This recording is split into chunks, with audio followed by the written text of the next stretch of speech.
উম্মত তুমি জানো না আমি যে তায়েফের পাথরের আঘাতে পুরা পিঠ চালনির মতো ঝাঁঝরা বানায় ফেলছে আমার?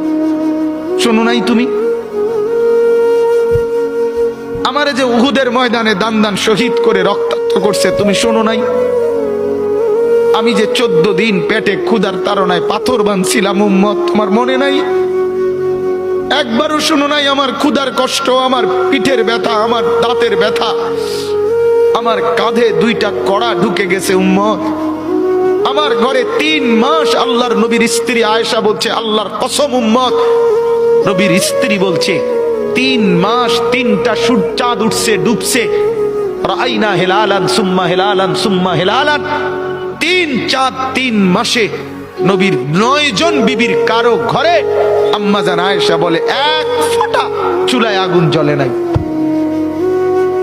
মা আওকাদাত ফি আবিয়াতে রাসূলিল্লাহ নারুন, নবীর একজন বিবির ঘরেও আগুন জ্বলে নাই। আল্লাহ নবীর স্ত্রী আয়েশা একদিন বলছিল নবীকে পিঠে হাত বুলাইয়া, ইয়া রাসূলুল্লাহ, স্বামী আপনার পিঠ ছিদ্র ছিদ্র কেন? পুরা পিঠ চালনির মতো ছিদ্র ছিদ্র কেন? আপনার কি ছোটবেলায় বসন্ত রোগ হয়েছিল, গোটা হয়েছিল?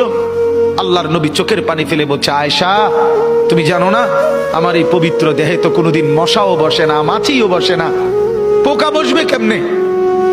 আমার পবিত্র দেহে তো হাঁটলে মেশকের গ্রান বের হয়, আমার পেশাব পায়খানাও তো কোনোদিন জমিনের উপরে 1 সেকেন্ড থাকে না, মাটি ফাঁক করে ভেতরে নিয়ে যায়, সেই আমার গায়ে গোটা হবে কেন? আয়েশা, এগুলো আমার তায়েফের পাথরের আঘাতের রক্তের দাগ।